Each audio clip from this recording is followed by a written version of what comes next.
ലൈംഗിക പീഡന കേസിലെ പ്രതിയായ രാഹുൽ മാങ്കൂട്ടത്തിൽ MLA-യുടെ അടൂരിലെ വീട്ടിലേക്ക് SFI പ്രതിഷേധ പ്രകടനം നടത്തുകയാണ്. അതേസമയം രാഹുൽ മാങ്കൂട്ടത്തിന് പിന്നാലെ ലൈംഗിക പീഡന കേസിലെ കൂട്ടുപ്രതി ഒളിവിൽ പോയി എന്നാണ് സൂചന. രാഹുലിന്റെ ബിസിനസ് പങ്കാളിയും സുഹൃത്തുമായ ജോബിയാണ് കേസിലെ കൂട്ടുപ്രതി.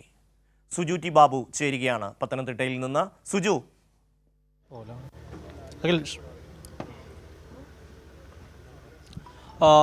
ഷമി, വലിയ തരത്തിലുള്ള പ്രതിഷേധമാണ് SFIയുടെ ജില്ലാ കമ്മിറ്റിയുടെ നടന്നത്. അല്പസമയം മുമ്പ് പ്രതിഷേധ സമരം ഇപ്പോൾ അവസാനിച്ചിരിക്കുകയാണ്. സമാധാനപരമായി തന്നെ സമരം അവസാനിച്ചിരിക്കുകയാണ്.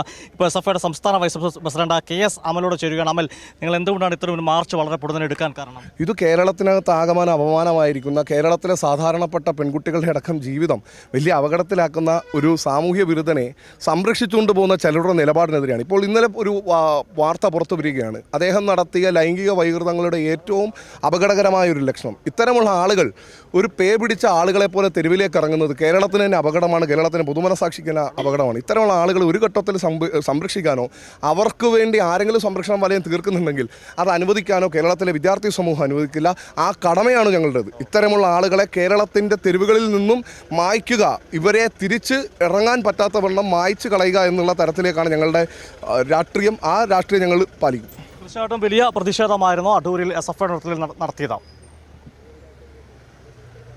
തീർച്ചയായും സുജു, ഇന്ന് അടൂർ പ്രകാശ് അവിടെ ഒരു പ്രസ്താവന നടത്തിയിരുന്നല്ലോ സുജു.